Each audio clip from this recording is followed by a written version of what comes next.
The attack is sudden, brutal, and completely unprovoked. The victim, a napping commuter on the Philadelphia subway. His assailant quickly flees the scene. But police have an edge. A surveillance camera has captured the entire incident on tape.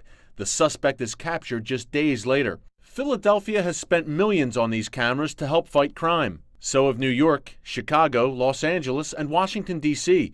You can find them in shopping malls, public bathrooms, airports, on street corners, even in residential neighborhoods. We see a reduction in crime in the areas around the cameras. It may not be feasible to put a police officer on every corner, but someday it might be possible to put a camera on every corner. That's exactly what worries civil liberties advocates. They fear it's not just the bad guys being watched. Let's be frank about this. Most surveillance is of law-abiding citizens. Privacy expert Jim Harper says while the intention of the cameras is good, the result brings up other issues. When we walk around a city, we don't want our movements recorded. We want to be left well enough alone, and we don't want to be the subject of surveillance. There is an argument out there that if you're not doing anything wrong, you don't have anything to hide, but I think that's inconsistent with the American way of life and our principles. Don't tell that to officials in Washington, D.C. They're setting up one of the most comprehensive surveillance systems in the world. Some 5,000 surveillance cameras monitor streets, schools, housing projects, parks, and roads in the nation's capital. Every few seconds, a new image pops up, from a park bench to a football stadium. Washington's Homeland Security and Emergency Management Agency monitors the video from a centralized location or nerve center. The agency wouldn't show us the monitoring center and declined our request for an interview. Some D.C. officials believe the program is moving too quickly without proper oversight.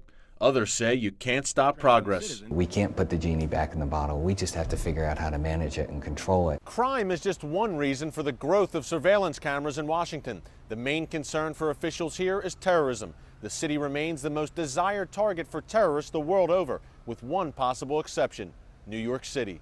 After two major terrorist attacks, including 9/11,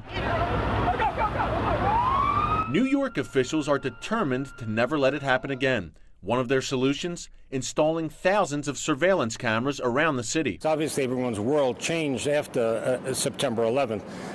But if you go into a bank these days, your picture is taken. You go into a department store, your picture is taken. And now entering Manhattan by a bridge or tunnel will also get your picture snapped. As part of a new plan called Operation Sentinel, the license plates of all cars and trucks coming into the city will be photographed. The NYPD says this will help track potential terrorists. New Yorkers' reactions so far have been mixed. I think that's great. Can monitor exactly who and what goes into the city. I think it's another symbol of increasing encroachment on civil liberties. These arguments have been heard for years in London. It's at the top of the list with some 10,000 cameras watching its citizens. The cameras helped track down the London subway bombers in 2005. But only after the attack. If somebody's willing to give their life in the execution of a terrorist event, then the security camera is going to have virtually no impact. With so many cameras, the potential for abuse is also a concern. Governments may use surveillance cameras, red light cameras, and speed cameras as revenue measures rather than as law enforcement measures. There's a lot of debate about, especially in the red light camera area, about whether they're shortening yellow light times in order to increase the number of red light traffic stops and the revenue. As cameras pop up faster and in more places, establishing proper guidelines is a must. These programs need transparency. We need to be able to watch the watchers, and we need good assurances that data is being destroyed when it's not going to be used. In the end, it doesn't seem to matter whether the cameras may be too costly, ineffective, or too much like Big Brother. The federal government continues to award grants to cities for the installation of more high-tech surveillance technology. Eric Stakelbeck, CBN News, Washington.